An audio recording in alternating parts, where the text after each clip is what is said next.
Good morning, students. I am Arindam Bag, and today we will be dealing with the literary terms which we need to complete.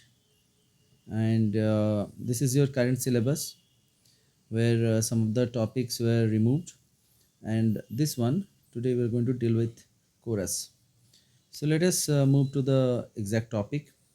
So, what does it mean? So, chorus, you can see the definition over here. I'm using the book of M.H. Abrams.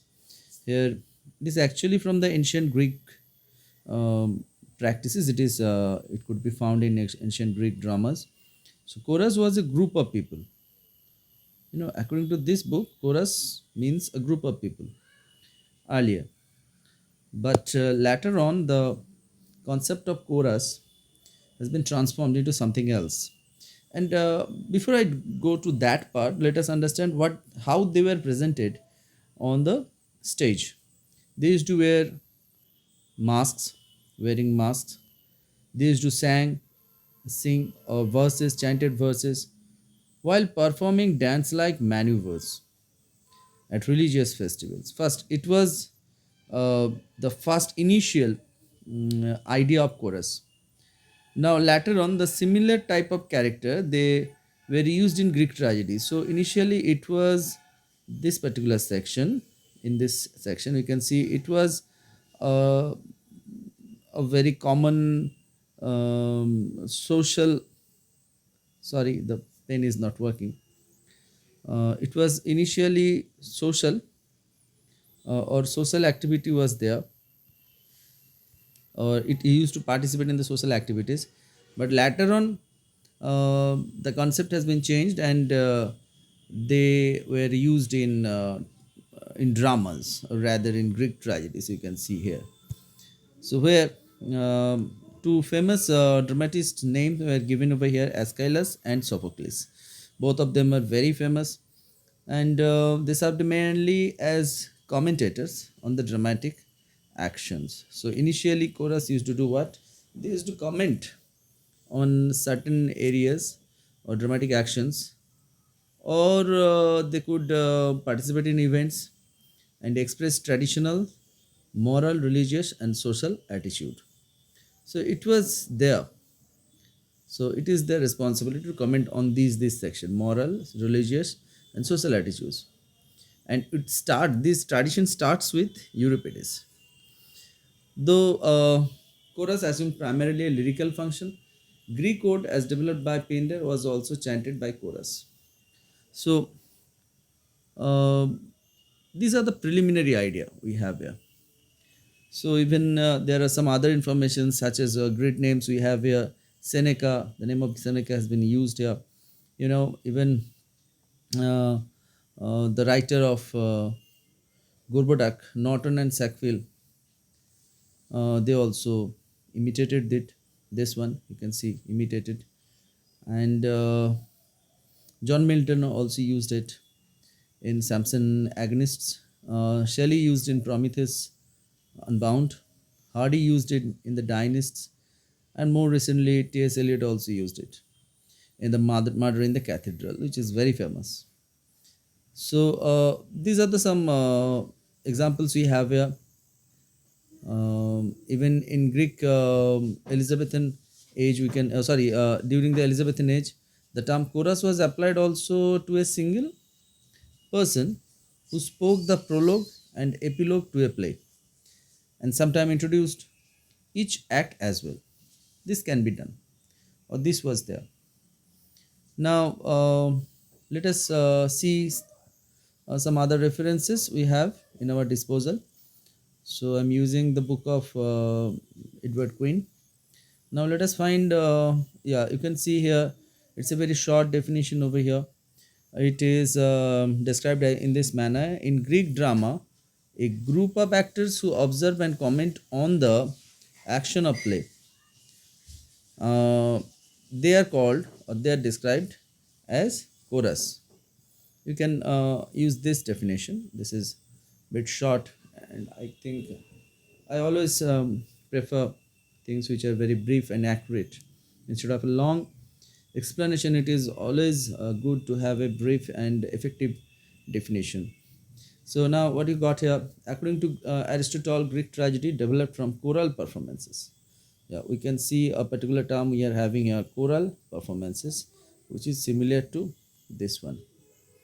Now, the function of the chorus in Greek drama is to reflect the traditional views of society. So, this particular information in this book, the first part we have a bit definition, and the second part is now in this section you can see the source, how the idea. Sorry, the pen is in a bad shape. It's not working properly the way it should.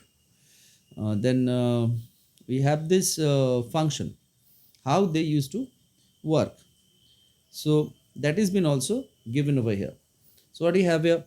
The function of chorus in Greek drama is to reflect the traditional views of societies.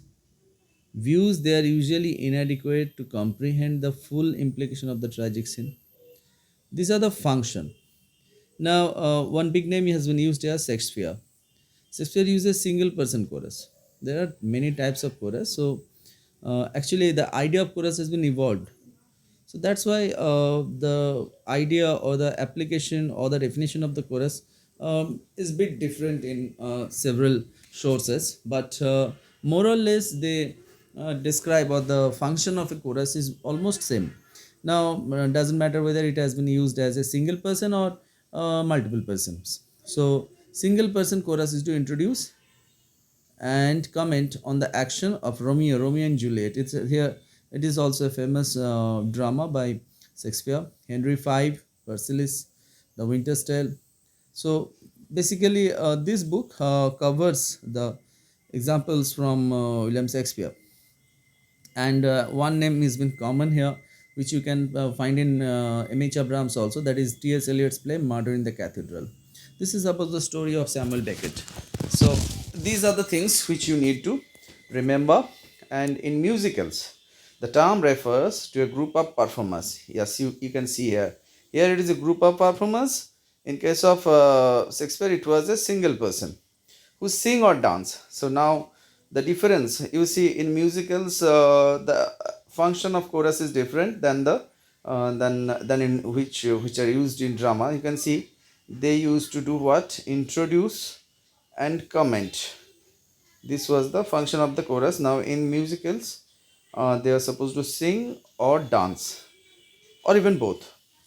Sometimes playing collectively important role. Yeah, this is also um, important here. They play important role in the action, as in a chorus line. So this is also an example. So that's all we have here, chorus. And let us move to another source which nowadays a lot of people use, and that is Wikipedia. You can see I opened the page of Greek chorus. So Greek chorus or simply chorus, um, in the context of ancient Greek tragedy, comedy, satire plays, and modern works inspired by them, is a, see this one, I'm trying to zoom it out, sorry, zoom in, is a homogeneous non-individualized group of performance who comment with a collective weight voice of the on the dramatic action.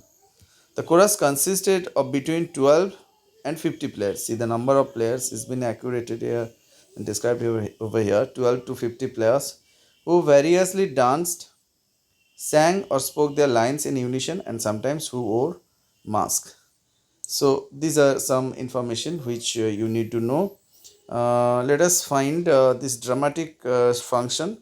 Now, plays of the ancient Greek theatre always included a chorus that offered a variety of background and summary information to help the audience follow the performance. So there are some other informations also which you can directly browse over here. But I think